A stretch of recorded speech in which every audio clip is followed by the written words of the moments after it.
ससुर का घर, बहुओं के लिए शिक्षाप्रद कहानी। रोहन और सीमा की नई नई शादी हुई थी। घर में ससुर यानी रोहन के पिता सुधीर जी, वे दोनों बस 3 ही लोग थे। बात यह है कि रेंट पर लेना भी बड़ी उपलब्धि से कम नहीं है। जब रोहन कॉलेज में था तब माँ लड़के और दुनिया को छोड़कर जा चुकी थी। एक काम वाली बाई सुलभ थी जो सुबह से लेकर शाम तक घर का सारा काम करती थी। नई नई शादी हुई थी, इसलिए सकू बाई का दिन भर घर में रहने की सीमा को अपनी गोपनीयता में बाधा सा लगता था। इसलिए अब सकू बाई सुबह खाना बनाना, कपड़े और पोंछा करने के बाद चली जाती और शाम को आकर खाना बनाती।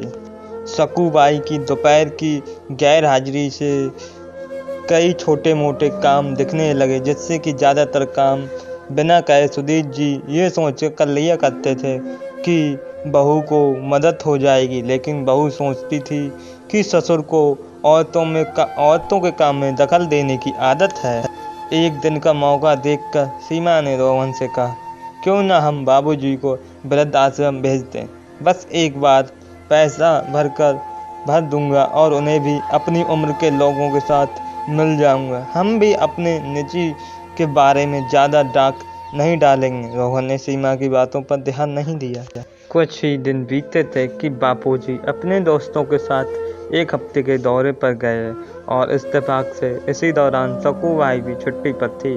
फिर किस सीमा को दुराचार के समय मिलना पड़ा। अब रोहन रेस्टोरेंट से खाना खाता और सीमा काम में आमलेट, ब्रेड, मैगी से काम चला लेती। कुछ दिन के आकलन के बाद एक दिन रोहन सीमा से कहती, इसमें से आज कहीं बाहर घूम रही है। सीमा बड़ी खुशी समझकर घूमने के लिए तैयार हो जाती है।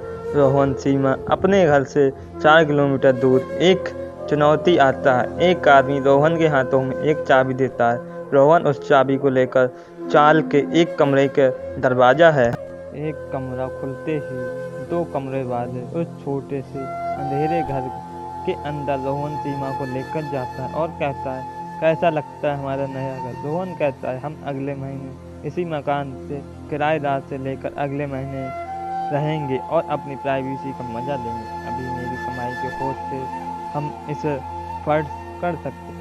रोहन का यह व्यवहार सीमा के समझ में नहीं आया। वह कहता है कि हमारे पास इतना बड़ा घर है तो फिर हमें क्यों यात्री से जीते हैं। रोहन उसे चौंकते हुए कहता है, सोच समझ कर बोला करो, वह हमारा नहीं है, वह बापूजी का है। तुम्हारे पास 1 महीना है सोचने के लिए कि आगे क्या करना है। दोनों वहाँ से वापस अपने घर लौट आते हैं। पूरी सीमा के दिमाग में तरह तरह के विचार चल रहे थे। घर में ही लेकर रोहन से कहा, माना कि यह घर बापूजी का है, लेकिन क्या हमारा इस पर कोई हक नहीं है। रोहन ने कहा, बिल्कुल है, लेकिन बापूजी के बाद जब तक वह तब तक है तो नहीं। अगर अपना हक समझ में आता है तो जिम्मेदार लोगों को भी समझ में आएगा कि सिर्फ हक के बारे में सोचकर और अपनी जिम्मेदारियां भूलकर स्वार्थी होना क्या अच्छा होता है। सीमा के पास रोहन के इस सवाल का जवाब कोई नहीं था। उसने सोचा कि अपनी क्षणिक सुख की इच्छा के लिए इतने नीचे गिर गई। ऐसी घटिया सोच अपने दिमाग में आने दी। उसने मन ही मन में खतरा होना सीमा रोहन से बोली, मुझे माफ़ कर दीजिए, मैं स्वार्थी हो गई थी, मुझसे बहुत बड़ी गलती हो गई है। रोहन ने कहा, मेरे लिए यह पूरी तरह से है, मैं नाराज नहीं हूँ। बेटे और बहू का यह निकला। सुधीर जी दरवाजे पर सुन रहे थे।